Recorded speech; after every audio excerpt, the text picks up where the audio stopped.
To set up for a single leg version of your hip thrust, you're gonna sit pretty tall along roughly a 12-inch step. This looks taller than 12 inches, but it's a squishy couch, so it's gonna sink in once I put my body weight onto it. Roughly around the bra strap or below the shoulder blades is where you wanna be. 12 inches is high enough for most people. A traditional gym bench is too high because people don't have that much hip extension. Roughly about here is all you have. The common mistake you see is that people tend to arch their backs and then have to clench their glutes, but it doesn't engage the hamstrings the same way, and it doesn't consider core position. So first thing we want to do is sit as tall as we can on those pelvic bones. You're going to position the rib cage first. So if you have a tendency to arch your back, you're going to keep your chin up and you're going to exhale the ribs down. You're not forcing anything, you're just getting air out so those ribs rotate down, connect to the pelvis. You should feel your obliques kicking in at the end of that exhale.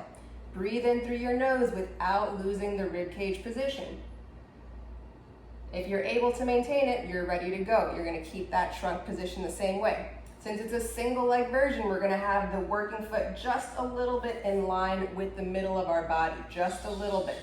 And the other foot's gonna be up in the air. You're gonna push down through the heel, drive the knee forward, and try to feel the arch of the foot smashing into the floor. This is the top of the rep, hold it for a count, and then fold at the hip crease to come back down to make sure that the ribs don't arch or don't round excessively. That's your rep. Same thing, you're gonna push through that heel, push through the arch, drive your knee forward, hold for a count, fold at the hip crease to come back down.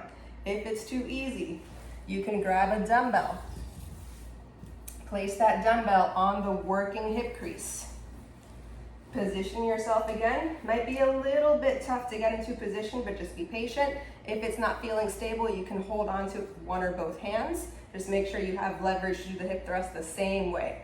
So same thing, you're going to push through that foot arch and the heel, come to the top, hold the rep, and then return back down. You can use both hands as long as you keep the same position. Push and hold at the top, slowly come back down.